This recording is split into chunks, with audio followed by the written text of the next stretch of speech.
بسم اللہ الرحمن الرحیم۔ بی ایم رائٹس کے معزز سامعین کو السلام علیکم۔ قارون کا انجام۔ ناظرین، قارون حضرت موسیٰ علیہ السلام کے چچا کا بیٹا تھا۔ بہت ہی شکیل اور خوبصورت آدمی تھا، اسی لیے لوگ اس کے حسن و جمال سے متاثر ہو کر اس کو منور کہا کرتے تھے۔ اس کے ساتھ ساتھ اس میں یہ کمال بھی تھا کہ وہ بنی اسرائیل میں تورات کا بہت بڑا عالم اور بہت ہی ملن نثار و با اخلاق انسان تھا، اور لوگ اس کا بہت ہی ادب و احترام کرتے تھے۔ لیکن بے شمار دولت اس کے ہاتھ میں آتے ہی اس کے حالات میں ایک دم تغیر پیدا ہو گیا، اور سامری کی طرح منافق ہو کر حضرت موسیٰ علیہ السلام کا بہت بڑا دشمن بن گیا اور اعلیٰ درجے کا متکبر اور مغرور ہو گیا۔ ناظرین، جب زکوٰۃ کا حکم نازل ہوا تو اس نے حضرت موسیٰ علیہ السلام کے روبرو یہ عہد کیا کہ وہ اپنے تمام مالوں میں سے 1000واں حصہ زکوٰۃ نکالے گا، مگر جب اس نے مالوں کا حساب لگایا تو ایک بہت بڑی رقم زکوٰۃ کی نکلی۔ یہ دیکھ کر اس پر ایک دم حرص اور بخل کا بھوت سوار ہو گیا، اور نہ صرف زکوٰۃ کا منکر ہو گیا بلکہ عام طور پر بنی اسرائیل کو بہکانے لگا کہ حضرت موسیٰ علیہ السلام اس بہانے تمہارے مالوں کو لے لینا چاہتے ہیں۔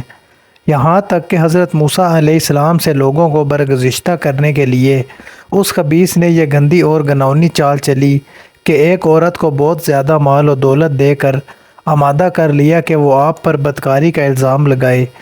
چنانچہ عین اس وقت جب کہ حضرت موسیٰ علیہ السلام وعظ فرما رہے تھے، قارون نے آپ کو ٹوکا کہ فلانی عورت سے آپ نے بدکاری کی ہے۔ حضرت موسیٰ علیہ السلام نے فرمایا کہ اس عورت کو میرے سامنے لاؤ۔ چنانچہ وہ عورت بلائی گئی تو حضرت موسیٰ علیہ السلام نے فرمایا کہ اے عورت، اس اللہ کی قسم جس نے بنی اسرائیل کے لیے دریا کو پھاڑ دیا اور عافیت و سلامتی کے ساتھ دریا کے پار کرا کر فرعون سے نجات دی، سچ سچ کہہ دے کہ واقعہ کیا ہے۔ حضرت موسیٰ علیہ السلام کے جلال سے عورت سہم کر کانپنے لگی، اور اس نے مجمع عام میں صاف صاف کہہ دیا کہ اے اللہ عز و جل کے نبی، مجھ کو قارون نے کثیر دولت دے کر آپ پر بہتان لگانے کے لیے آمادہ کیا ہے۔ اس وقت حضرت موسیٰ علیہ السلام آبدیدہ ہو کر سجدہ شکر میں گر پڑے، اور بحالت سجدہ آپ نے یہ دعا مانگی کہ یا اللہ، قارون پر اپنا قہر و غضب نازل فرما دے۔ پھر آپ نے مجمع سے فرمایا کہ جو قارون کا ساتھی ہو وہ قارون کے ساتھ ٹھہرا رہے، اور جو میرا ساتھی ہو وہ قارون سے جدا ہو جائے۔ چنانچہ دو خبیثوں کے سوا تمام بنی اسرائیل قارون سے الگ ہو گئے۔ پھر حضرت موسیٰ علیہ السلام نے زمین کو حکم دیا کہ اے زمین، تو اس کو پکڑ لے، تو قارون ایک دم گھٹنوں تک زمین میں دس گیا۔ پھر آپ نے دوبارہ زمین سے یہی فرمایا تو وہ کمر تک زمین میں دس گیا۔ یہ دیکھ کر قارون رونے اور بلبلانے لگا اور قرابت اور رشتہ داری کا واسطہ دینے لگا، مگر آپ نے کوئی التفات نہ فرمایا، یہاں تک کہ وہ بالکل زمین میں دس گیا۔ دو منحوس آدمی جو قارون کے ساتھی ہوئے تھے لوگوں سے کہنے لگے کہ حضرت موسیٰ علیہ السلام نے قارون کو اس لیے دھسا دیا تاکہ قارون کے مکان اور اس کے خزانوں پر خود قبضہ کر لیں۔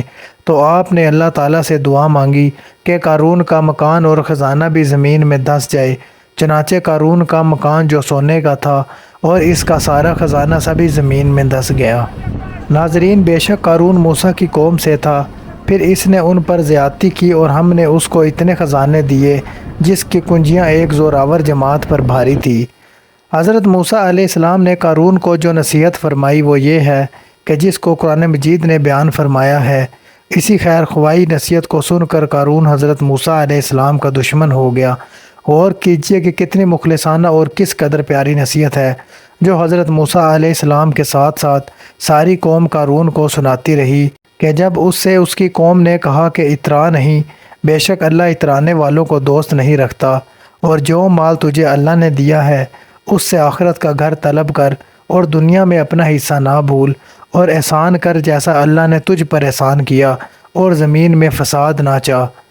قارون نے اپنے مال کے گھمنڈ میں اس مخلصانہ نصیحت کو ٹھکرا دیا اور خوب بن سنور کر تکبر اور غرور سے اتراتا ہوا قوم کے سامنے آیا اور حضرت موسیٰ علیہ السلام کی بدگوئی اور ایذا رسائی کرنے لگا۔ اس کا نتیجہ کیا ہوا اس کو قرآن کی زبان سے سنیے اور خدا کی اس قاہرانہ گرفت پر خوف الہی سے تھراتے رہیے۔ اللہ تعالیٰ کا ارشاد ہے، تو ہم نے اسے اور اس کے گھر کو زمین میں دھسا دیا، تو اس کے پاس کوئی جماعت نہ تھی کہ اللہ سے بچانے میں اس کی مدد کرتی، اور نہ وہ بدلہ لے سکا۔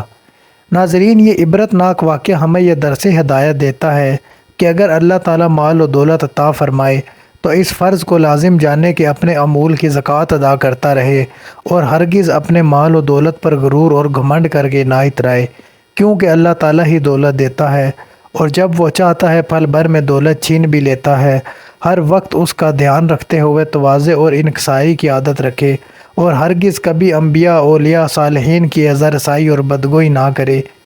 اللہ تعالی ہم سب کو دین اسلام کو سمجھنے کی اور اس پر عمل کرنے کی توفیق عطا فرمائے، آمین۔ ویڈیو اچھی لگی ہو تو چینل کو سبسکرائب ضرور کر دیں اور بیل آئیکن کو دبا دیں۔ جزاک اللہ۔